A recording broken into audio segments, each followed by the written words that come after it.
Nearly every day for the past year, I have paddleboarded, kayaked, run, or hiked around the sinuous circuit that is 5 Mines River, Stitch at my side. We begin our journey each day just a dozen yards from my front door, board and oar hoisted above my head, and move cautiously down the sloping, rocky bank to the water's edge. I lower my stand-up paddleboard, the cheapest one I could find, into the water, mindfully avoiding the jagged rocks that could damage my board. I wade out into the shallows, flinching at the bite of cold water against my skin, and steady it so Stitch can climb on. I hoist myself up onto my knees behind him and paddle out to the center of the river. With long, even strokes, I pull the oar through the murky river. The newly risen sun, intermittently peeking through heavy, slow-moving gray clouds, reflects off droplets of water kicked up like sparks. The late October morning air is bracing and smells of decaying leaves.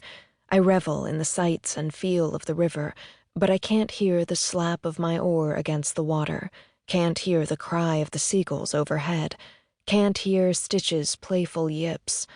I'm still trying to come to terms with this.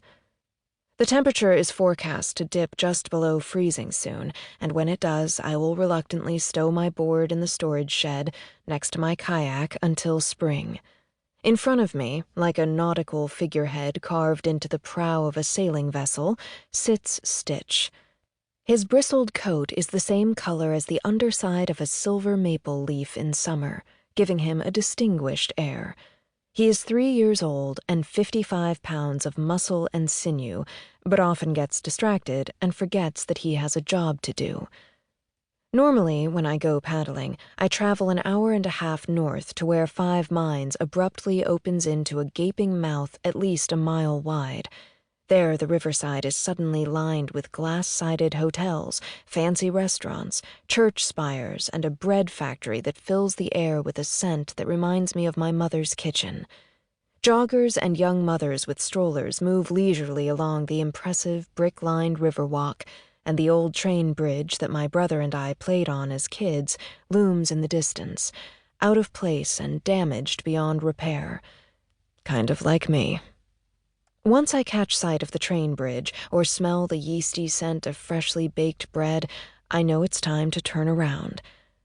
I much prefer the narrow, isolated inlets and sloughs south of Matthias, the river town I grew up in.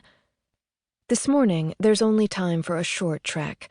I have an interview with oncologist and hematologist Dr. Joseph Huntley, the director of the 5 Mines Regional Cancer Center in Matthias at 10.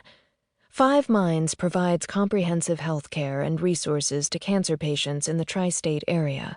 Dr. Huntley is also on staff at Queen of Peace Hospital, with my soon-to-be ex-husband, David. He is the head of obstetrics and gynecology at Q&P and isn't thrilled that I might be working with his old friend.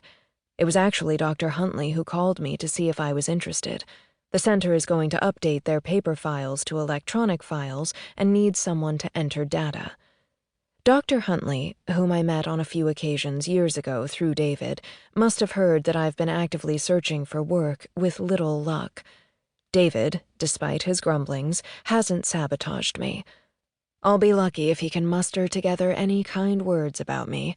It's a long, complicated story filled with heartache and alcohol. Lots of alcohol. David could only take so much, and one day, I found myself all alone. I come upon what is normally my favorite part of 5 Mines, a constricted slice of river only about 15 yards wide and at least 20 feet at its deepest.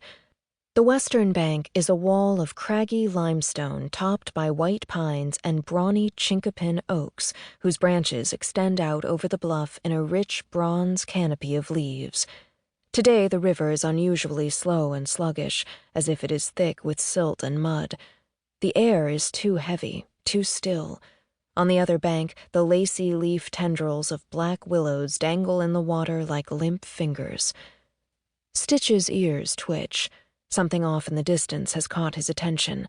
My board rocks slowly at first, a gentle undulation that quickly becomes jarring. Cold water splashes across my ankles, and I nearly tumble into the river. Instead, I fall to my...